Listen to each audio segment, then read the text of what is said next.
Model തന്നെ വേണമെന്ന് എന്റെ പൊന്നിന് ഒരേ ഒരു നിർബന്ധം.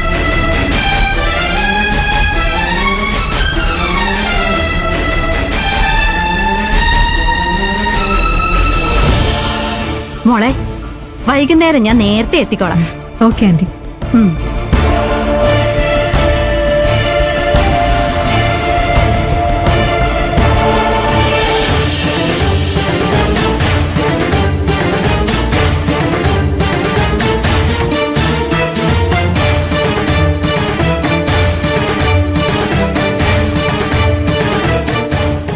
നിനക്ക് താലി ഓർമ്മ കാണുമല്ലോ.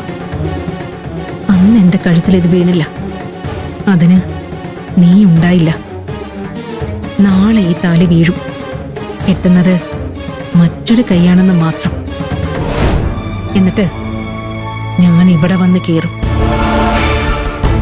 നിന്റെ കൂടെ നിൽക്കുന്ന ഇവളുടെ താലി പൊട്ടിച്ചെറിയാൻ.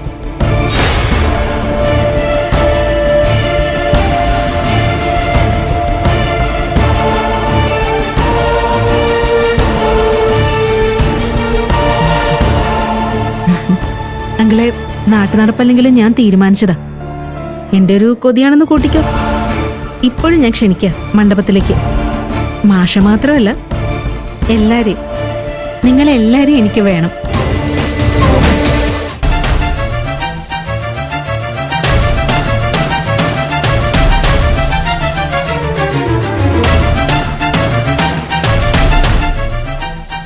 എന്നാ ഞാൻ ഇറങ്ങട്ടെ ആന്റി. മമ്മി വാ. ഞങ്ങൾ ഇറങ്ങുക ഹേമേ, വൈകുന്നേരം കാണാം. ശരി രാജി. എന്നാ എല്ലാം പറഞ്ഞ പോലെ മാഷേ.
സമയം പോയി, വാ പെട്ടെന്ന് റെഡിയാവാം.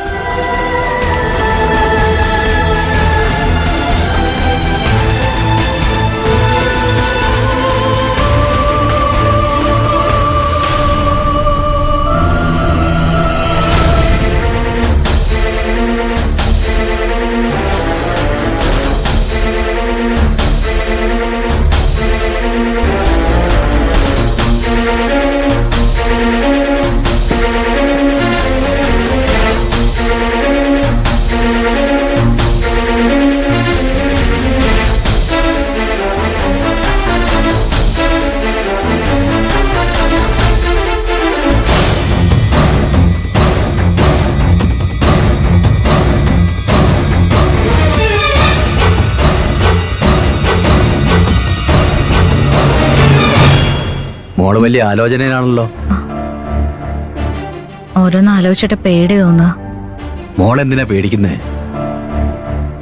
പുടവയെടുക്കാനും മണ്ഡപത്തിലേക്ക് കൂട്ടിക്കൊണ്ടുപോകാനും അനുവിനെ അയക്കണമെന്ന് പറഞ്ഞപ്പോ പറ്റില്ല എന്ന് പറയണമായിരുന്നു. ഇതിപ്പോ നമ്മളായിട്ട് ചെന്ന് തലവെച്ച് കൊടുത്ത പോലെ തോന്നുന്നു മോളെ. അനു മാത്രല്ല ബാലമാമേ, നമ്മളെല്ലാവരും മണ്ഡപത്തിലേക്ക് പോണം. നീ എന്തൊക്കെയായി പറയുന്നത്? എല്ലാവരും പോണെന്നോ? എനിക്ക് നിന്നെ മനസ്സിലാവുന്നില്ല മോളെ. ആ പെണ്ണിന്റെ ഇൻസൾട്ടും ഉപദ്രവവും ഉണ്ടാവുമെന്ന് മനസ്സിലാക്കിയല്ലേ നമ്മൾ മാറി താമസിക്കാൻ തീരുമാനിച്ച്. ഇപ്പൊ എല്ലാവരും മണ്ഡപത്തിലേക്ക് പോണെന്ന് പറഞ്ഞാൽ അതെങ്ങനെ ശരിയാവുന്ന? ആ മോൾ എന്ത് വേണമെങ്കിലും തീരുമാനിച്ചോ, പക്ഷെ ഞാൻ വരില്ല. ഇതാണ് ശ്രേയം പ്രതീക്ഷിക്കുന്നത്, നമ്മളാരും ചെല്ലില്ലാന്ന്. എല്ലാവരെയും മണ്ഡപത്തിലേക്ക് എത്തിക്കാൻ അവൾ എന്തെങ്കിലും വഴി കണ്ടെത്തും, ഉറപ്പാ. അത് ചിലപ്പോ നമ്മളാരും വിചാരിക്കാത്ത പോലുള്ള തരം താഴ്ന്ന പ്രവൃത്തിയായിരിക്കും.